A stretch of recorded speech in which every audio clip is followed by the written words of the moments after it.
deuxième édition des défis des Puffins à Cavalère avec des explications de la présidente du comité départemental des Jeux Olympiques. Alors le défi, c'est à la fois un défi sportif et un défi pour la nature, puisque les puffins sont une espèce protégée d'oiseaux qui vient nicher sur le parc de Port-Cros, qui est protégé. Et effectivement, et nous on voudrait bien que le sport, les sportives en tout cas, participent à la protection de l'environnement, mais aussi que les protecteurs de l'environnement comprennent que les sportifs organisés ne sont pas là pour abîmer la nature. C'est plutôt les touristes qui n'ont pas d'éducation qu'il faut surveiller. Et voilà, donc le défi des puffins, c'est effectivement à la fois un défi sportif et un défi pour la nature.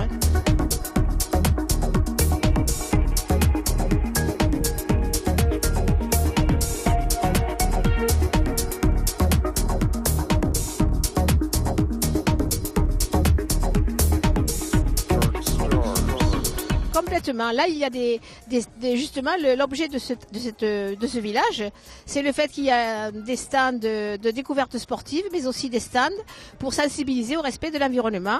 Et il y a un parcours à faire par les enfants. Ils doivent faire la moitié de stands d'environnement et la moitié de stands sportifs, moyennant quoi ils peuvent participer à une tombola et gagner des lots.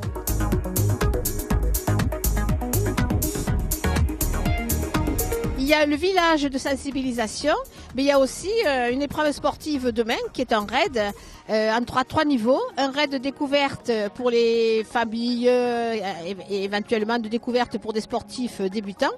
Un parcours pour les sportifs, les gens qui sont sportifs, et puis un parcours beaucoup plus difficile pour des gens qui ont l'habitude de faire des raids avec 3 épreuves, du kayak, du VTT et un parcours d'orientation. Sauf que le résultat, c'est aussi le temps du parcours, mais aussi des réponses à des questions de quiz sur la connaissance et la protection de l'environnement. 50% pour le sport, 50% pour l'environnement.